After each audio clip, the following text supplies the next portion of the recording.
Hey guys, what's up? Oh. We are That Horror Couple. I'm Kaylee. And I'm Rob. And we are back to do the new Texas Chainsaw Massacre review. Yes. It premiered on Netflix this Friday, so we just watched it last night and we're here We Netflix and chilled. Yes, we did.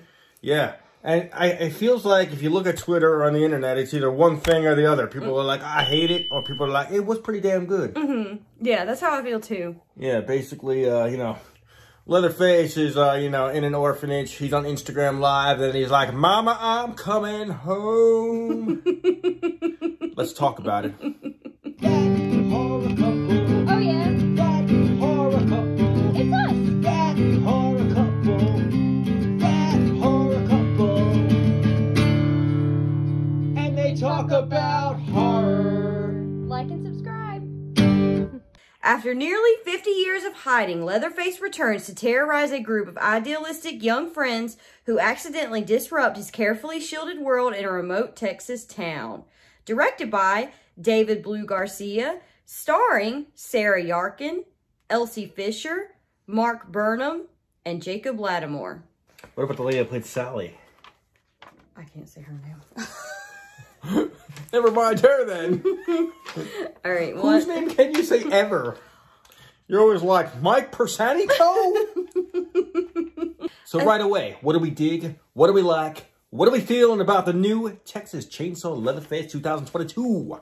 I love the way it opens up with the narrator, like, talking about the events that happened in the 1974 film. I thought that was really cool. And they opened it up like as if you were watching like a true crime story. True crime documentary, yeah, yes. they were like the legend of this town. And they were showing actual clips of the original 74. Yes. And yeah, they made it seem like a documentary, which was pretty dope. That was really cool, yeah. It was I really a good way to that. reel you in. And I love how it, like, pans out and you see it, like, playing in the gas station on, like, a VCR, on, like, an older TV. That was really cool. In, like, a small corner store, too. It had that small town Texas vibe.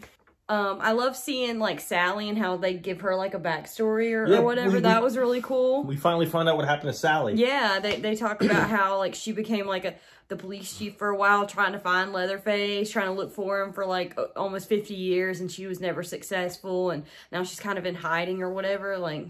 Yeah, definitely. They made Sally a badass, dude. Yes, they did. Sally is like Rambo. Yeah, or Laurie Strode. Or Sarah Connor. Yeah, there you go. She's totally like kicking ass, taking names. Yeah, I love seeing her in this movie. I thought she was great. I love seeing them bring back the character of Sally. Rest in peace to Marilyn Burns, of course. But it was awesome seeing them pay tribute to the character. That was very cool. And did you think like the cowboy hat was like symbolic of part 2 at least? Oh yeah, of like the sheriff that was related to her in Franklin. Yeah, I thought so. Yeah, that's pretty cool. That looked like it could have been like her relative's hat. Yeah, true. And she had the sheriff badge too, if you look closely. Yeah. So yeah, I feel like it was very symbolic of part 2 almost. Yeah, no, I totally agree. We also really loved the kills in this film. I thought that the gore was like amped up to like 1,000 with this film. Like, absolutely, yeah. That was awesome, seeing all the cool kills and with the chainsaw and everything. And I'm a huge Leatherface fan, and we watch horror movies all the time. So right away when we met the cast, I was like, okay, this person and this person are going to be the final people. These people are going to die. And they totally flipped it on me to the point where, like, the person I thought was going to be the main character died first. Yeah. And I was like, say what? Yeah. Yeah, and totally, like, I believe we should get, like, meat cleaver to the chest. Yeah. We got, like, sledgehammer to the skull. Yeah. We got, like, Leatherface, like, totally, like, picking people up with his chainsaw. And, like dildo powering them with it. Like, sex toying them. What was he doing? What's that move called? I don't know. The uppercutter? I don't know. The uppercutter? Uppercut. Why do I go sexual when you go boxing? I don't know. Yeah, he did this a couple times. That was pretty sweet. Yeah. And I really love that bus scene, like, where all those, like, Generation Z people are like, you get on the bus and do something, you're canceled, bro. Like with his well, that's the thing. We saw old man Leatherface of today 50 years later, and like he interacted with like kids of today on their cell phone, totally fucked up that tour bus. Oh yeah, he didn't care. Dude, he did it on Instagram Live. Yeah. And Instagram would totally have a problem with that. Oh yeah. They take down nipples. They would take down this in a second. Oh yeah. And I also saw like and when the guy was on the live, like, you see people's comments, and it said, this totally looks fake. Like, people thought it was fake or whatever, like, the massacre that was happening. They're probably dissing the movie, like, half the comments. Yeah, I'm like... I like the original better. Yeah. I like the direction of this film. We also love that the movie was, like, nonstop action from, like, beginning to end. It was just, like, you know, it never slowed down, and it just kept up with the kills and, the constant action. The first 15 minutes, I was like, oh, God, this might suck. I was like, this might be a bad one. But, like, after, you know, seriously, I was entertained the entire time. Yeah, like, I was too. After we met the cast and after they got to where they were going, it was pretty much, like, balls to the wall the whole time. Yeah. It was pretty much action. And I don't think it's that long of a film. It's an hour and 23 minutes. Yeah, so it's really short. It's quick, but it's just, like, it's just entertaining the entire way. Yeah. All the way through. Yeah, I agree. And, also, what I like about the story is they kind of explain, like, in a way, they explain where Leatherface has been for all those years. Yeah, he was hiding at that orphanage. Yeah, after the events of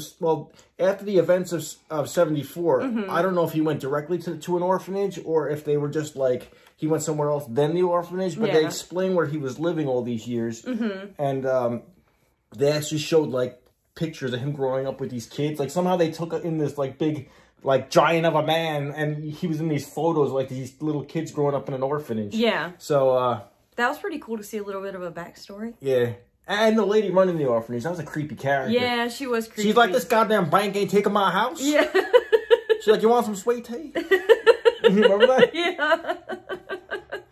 And also, and once something happened to that main, the lady that was taking care of Leatherface, that ran the orphanage, once something happened to her, I think Leatherface went totally apeshit. Yeah, he did. That's what caused him to snap. Yeah, and that scene we see in the trailer where he puts on that face, that's the lady's face from the orphanage. Yeah. So it wasn't just a random face. This face kind of had some significance. Symbolic, yeah. Maybe some like Norman Bates' mother stuff. Or maybe like some like, oh, this person look after me. I will get your revenge while I wear your face. Yeah. Wah!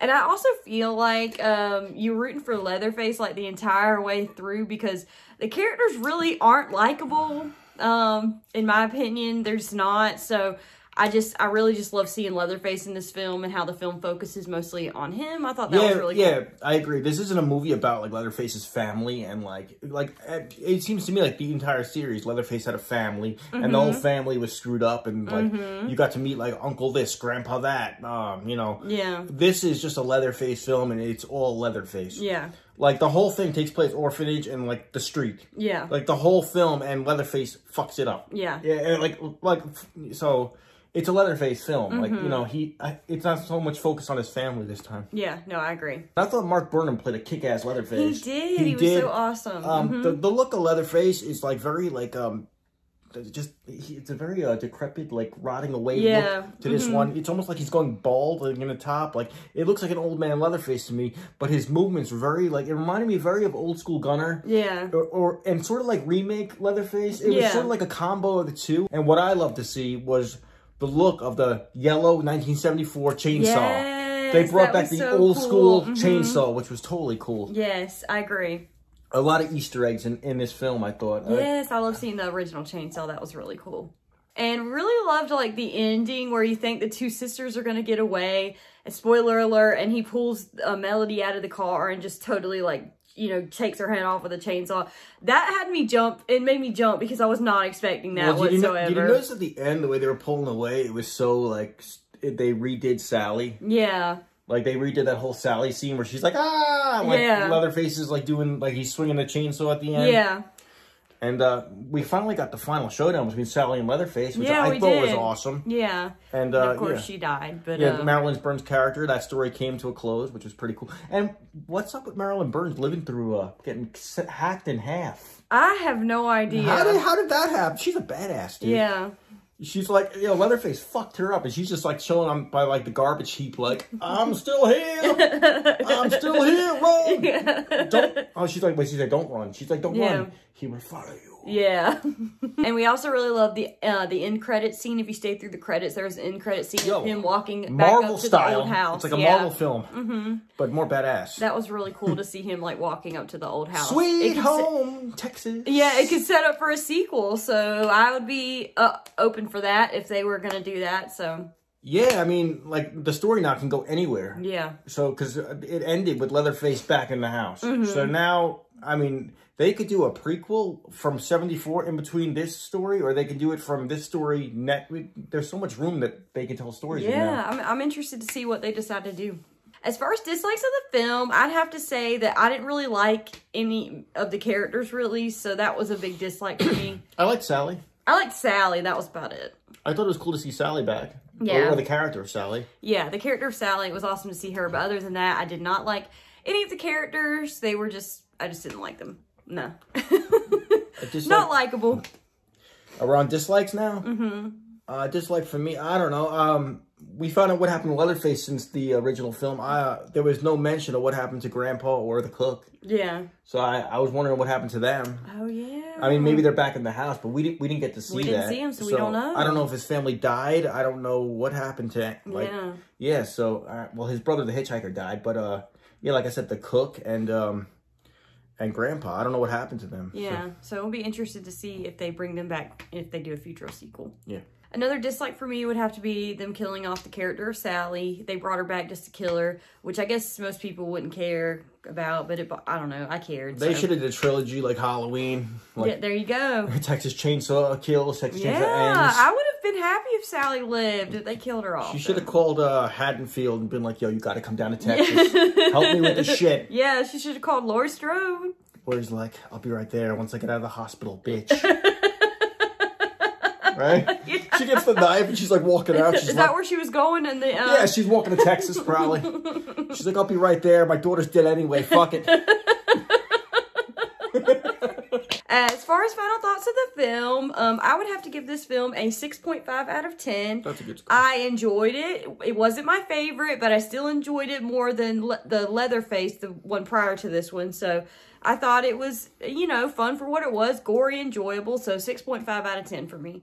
I think I'm gonna give it a 7. 7, okay. Yeah, I like you said, not my favorite, but definitely not my least favorite. Yeah, I think it's definitely good in the middle, and I think it's in the upper middle for me. Yeah, it is. I like it. I put it up there with like Texas 3D, or I put it up there with I don't know, or Part 3. I put it up there with that, or I put it up there. You know, like I don't know.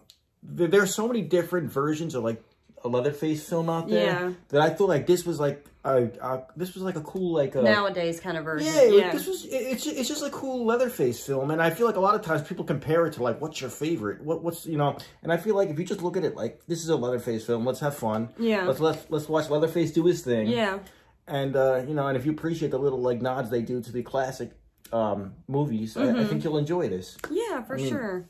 If you go into it pissed off, you will be. You're not gonna like it. You will be pissed off. If you don't like most newer movies or newer horror movies or whatever, then you're probably not gonna like this. So, but we're pretty open-minded, easygoing people. We're pretty, you know, with the films we watch, we like most of them. I'm just happy there's a new Leatherface film. Yeah, out there. Yes, of course. I felt like the wait for this was a while. Yeah, like, it took forever. It's finally out, man. Yeah, and no, but we enjoyed it, so we hope you guys did too. If you did see the movie, please, I gave it a 7. You gave it a 6.5. I gave it a 6.5. Okay. You gave it a 7. So. Please like this video, comment down below if you've seen the film, let us know your thoughts on the film, hit the bell, subscribe to our channel for more awesome horror content and reviews. Once again, I'm Kaylee. And I'm Rob. And we'll see you guys next time. Do you like head cheese?